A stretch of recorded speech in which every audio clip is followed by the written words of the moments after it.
All right, y'all, what's going on? It's Combo Breaker 99. I'm back with another video. All right, y'all, so some people asked me about this situation, and I talked about it a little bit in the live stream last night, just discussing everything that's been going on with Amanda Nunes. Everything that's been going on with the bantamweight division now that Amanda Nunes retired. And, one of the main topics that's been coming up across the MMA community is Julianna Pena just dubbing herself as the GOAT, right? And, like I said, I talked about it last night a little bit, but I just wanted to drop my thoughts in this video as a whole and pretty much just kind of wrap it up on this topic.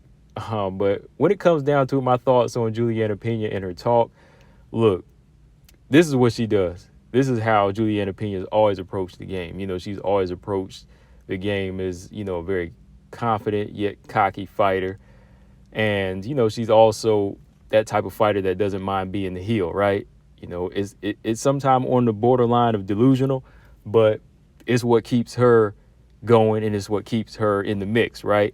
So that's just in her character. I think we all know that the GOAT talk with Julianna Pena is just kind of a confidence builder for her, and it's kind of a way to try to pull Amanda Nunes out of her retirement after just a week back into a third fight, right? But we know that's not going to happen. We know Amanda Nunes pretty much made her decision, and that's pretty much over. But I think when it comes down to it, Julianna Pena just kind of building herself up, just saying, hey, this is her character. I'm the GOAT. I got the best win over her, and we're going to kind of go back and forth with people about that, until whenever, right?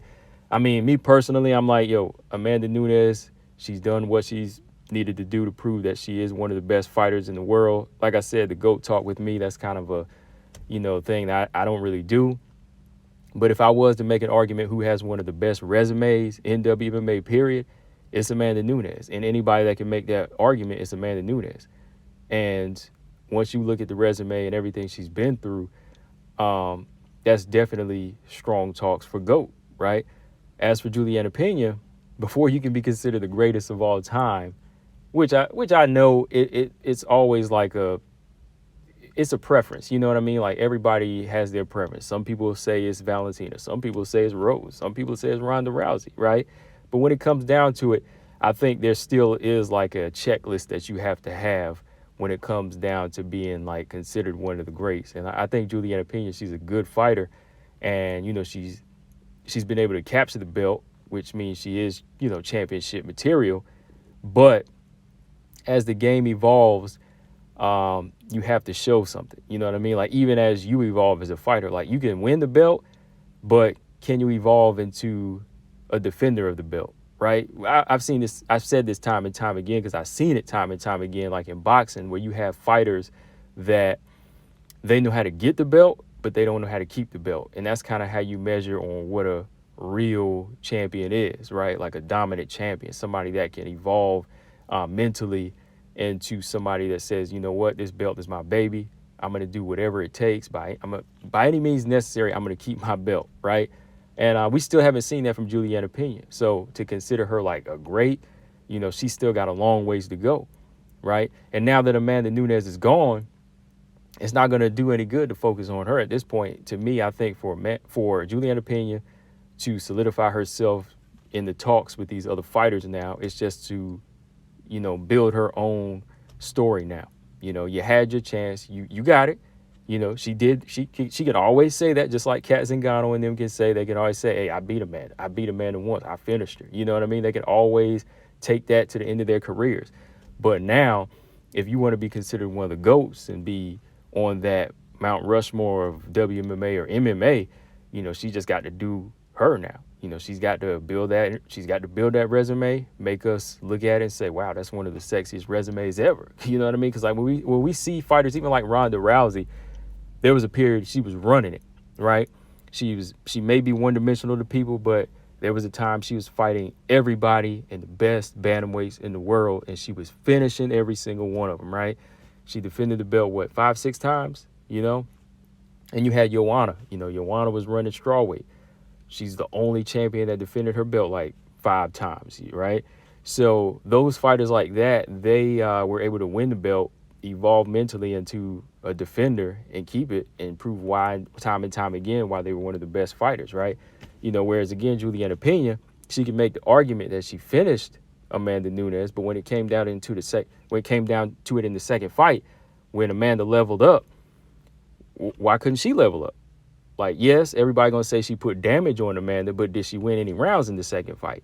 No, she didn't, right? She didn't win a single round. And to me, a great is gonna go back and forth in a very, very close competitive fight. There's gonna be moments where you think it's this person, where you think it's that person winning, and we're gonna be arguing about the fight to this day, saying, you know what, nah, Amanda won, nah, Julianna Pena won. All people can do is say, Amanda Nunes walked out on a crutch and she was bruised up, but they can't argue that that Julianna Pena won any rounds in that fight, right? So what she showed is heart and the tenacity that she's always had, but she didn't show adjustments. She couldn't show adjustments to be that great fighter. You know what I mean? Like, that was the time for her to rise to the occasion. You already had the mental edge and psychological edge over Amanda Nunes, right? She already had that over Amanda by finishing her the first time. But when it went back into that second fight, she couldn't bully Amanda this time. Amanda came at it at a much better technical standpoint, which Julianna Pena should have been prepared for, but she couldn't break her mentally this time. Again, physical damage was one thing, but as far as making it like a tight fight, it was not that.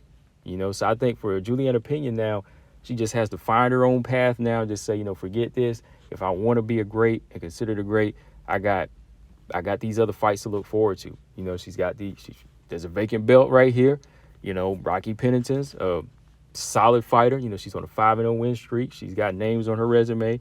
You go in there and beat her in dominant fashion. And once you do, you keep that belt by any means necessary. You got to keep that belt. It's one thing to win it, but if you want to be considered a great, greats, they defend their belts. They defend their belts, and they're able to evolve in a fight.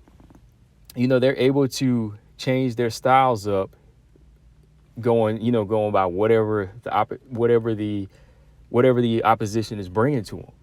And I think that's where the cutoff is for Julianna Pena, because she says it in her interviews. She's like, I'm the GOAT. I'm one of the greatest warriors, right? Whereas Amanda's just a fighter. And to me, a warrior is somebody who shows a lot of heart. They know how to go in there and fight. They fight through the fire. But when you're a fighter, you use strategy. To me, you can carry, a fighter has elements of being a warrior. And I'm not saying like warriors are just like dumb and they're just like, just do one thing, no. But like her definition of warrior and definition of a fighter seem to be separate. Whereas, like I said, a fighter is what Amanda's doing, somebody that uses strategy and somebody that can evolve in a fight, somebody that can make adjustments, and that's what we've seen Amanda do throughout her career. Whereas Julianna Pena, she takes a lot of chances. She steps into the fire. She shows grit. She can break will and she can be physical in there, but she can also be reckless, because once she steps it up against the fighters that are a little bit better and have more skill, like a GDR or a Valentina, or again, like an Amanda, she loses, right? The other fighters out there, she can break their will. She can break their will. She can out-grapple them. She can out-wrestle them. She can do this. She can do that. But you have to go up to that next level of, strategy. That's why, fighters like Ali or Evander, they can hold that greatest of all time, or, the greatest of their era. They can hold that title because they faced it all and they've always come back and made the adjustments to look like a better fighter, to be a better fighter. It's never just the same thing. And, again, for Julianna Pena, she could do that, but it's going to take a long time now. Like, it's going to take quite a number of fights. Like I said, she's got the path now, like win the vacant belt, beat a fighter like Holly, beat Aldana, clean out the division, and look like a different fighter while doing it. And, not the same reckless fighter going in there and look untouched sometimes, you know what I mean? Go untouchable. That's just what she has to do if she wants to be put on that level. But right now, it's just like the talk is not really catching up. The actual resume is not catching up with the talk. She's just kind of keeping herself out there. And I think that's what it comes down to. But like when people ask me, do I think she is like a great? She's a good fighter.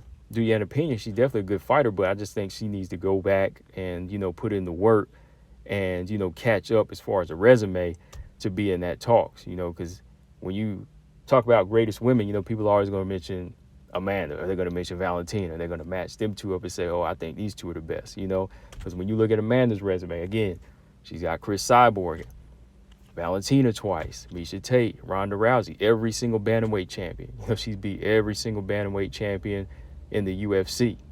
So Jermaine Durandame 2 times, right? Of course, she has some L's on her resume. She never, got to get back, like, the Cat fight or Alexis Davis fight, Sarah De La fight early in her careers. But everybody has that. It's about how you come back and evolve as a fighter, right? So that's where Amanda stands as one of the GOATs. But, Julianna Pena to say she's a GOAT, to each their own, right? If she wants to believe that about herself, that's good when it comes down to it, because nobody's going to believe in you like you, right? But as for, getting that resume to match with hers, that's what she needs to do. That's what she needs to do. But, hey, I can't knock Pena when she believes in herself. I'm just saying those are my thoughts, though, as far as where she needs to go to be one of those GOATs in WMMA. But, yeah, guys, that's all I got on this one. Let me know in the comment section what y'all think. Combo Breaker 99. I'm out. Subscribe. Peace.